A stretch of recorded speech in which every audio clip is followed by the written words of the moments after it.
কাল তো বাড়িতে এসেছি, আর বাড়িতে আসার রাস্তাতেই বোনের চেম্বার পড়ে, তাই একেবারে ও চেম্বার হয়ে তারপর বাড়িতে আসি। ওদের একসাথে ভাই আর ও একসাথে আমার সাথে বাড়ি আসে। আর দেখো না, চেম্বারে এসে টেথোস্কোপ নিয়ে টেবিলে বসে ডাক্তারি করছে। এটা করতে না ও ভারী মজা পায়। ওই টেথোস্কোপ নিয়ে বারবার নিজের হার্টবিটটা চেক করে। আগের বারে এসেও এই একই কাণ্ডটা করছিল, আর বাড়িতে গিয়ে আমাকে বারবার তাই করতে বলছে। খুব ভারী মজা পায় এটা করে। আর সকাল হতে সারাটা দিন শুধু বৃষ্টি আর বৃষ্টি। এই বৃষ্টিতে এই ছোট বাচ্চাটাকে নিয়ে আমাকে আসতে হয়েছে অফিসিয়াল কাজ সারতে। এখানে আসা সত্যি বাচ্চাকে নিয়ে আসার কোনো প্রয়োজনই ছিল না। সেদিন বলে দিয়েছিল বাচ্চাকে নিয়ে আসতে হবে, তাই ও আমাকে আর বাচ্চাকে নিয়ে এসছে। আর এখন এসে বলছে যে না, বাচ্চা না হলেও চলবে।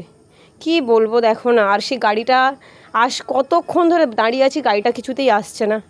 গাড়িটা বুক করেই নিয়ে এসেছিলাম বাড়ি থেকে। সে গাড়িওয়ালা মনে হয় বিড়ি ফিড়ি খেতে গেছে। সে কতবার ফোন করার পর তারপর ফোনটা ধরলো, ধরে এই যে আসছে। এত বৃষ্টি হচ্ছিল না, এই ছোট বাচ্চাকে নিয়ে এমনিতেই এই একটুতেই ওর ঠান্ডা লেগে যায়, যদিও এখন ঠিকঠাক আছে। আর সারাটা রাস্তা বাচ্চা ঘুমিয়ে ঘুমিয়ে এসছে। আমি তো অতটা ভিজিনি, কিন্তু ওর বাবা আমাদের দুজনকে গার্ড করতে গিয়ে ছাতা দিয়ে নিজেই ভিজে গেছে। আর বাড়িতে ফেরার পর থেকেই বলছে মাথাটা ভীষণ ধরে আছে গো, মাথাটা ভীষণ ধরে আছে।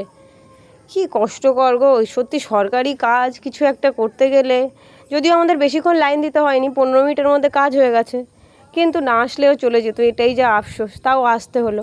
আর বিকেলবেলা এসেছি ওই শাড়িটা নিয়ে পিকো ফলস ব্লাউজ কাটাতে। কিন্তু কি বলো তো, ওই ব্লাউজ পিসটা না, মানে টেলার্স বলছে যে এই ব্লাউজ পিসটা না শাড়ির সাথে খুব একটা ভালো লাগবে না। তাই ভাবলাম ব্লাউজ পিসটা দিয়ে মাম্মামের জন্য একটা ফ্রক বানিয়ে দিই। ওকে আজ পর্যন্ত কখনো ফ্রক বানিয়ে দিইনি, মানে ও ফ্রক পরেনি আজ পর্যন্ত। আর ওদিকে শাড়ির সব কিছু দেখছিল, আর আমি এদিকে ছিট কাপড়গুলো দেখছিলাম একটা কুর্তি বানাবো বলে, বা মাম্মামের জন্য একটা ফ্রক বানিয়ে দেবো এরকম দেখছিলাম। তবে তেমন একটা কিছু পছন্দ হয়নি। লাস্টের দিকে একটা পছন্দ হয়েছিল, কিন্তু কাপড়ের পরিমাণটা তার এতটাই কম যে সে আমার হবে না, সেই জন্য আর নিলাম না। আচ্ছা তোমরা বলো, তোমাদের কার কার পূজার কেনাকাটা শুরু হয়ে গেছে? পূজা তো আর হাতে গোনা 2 মাস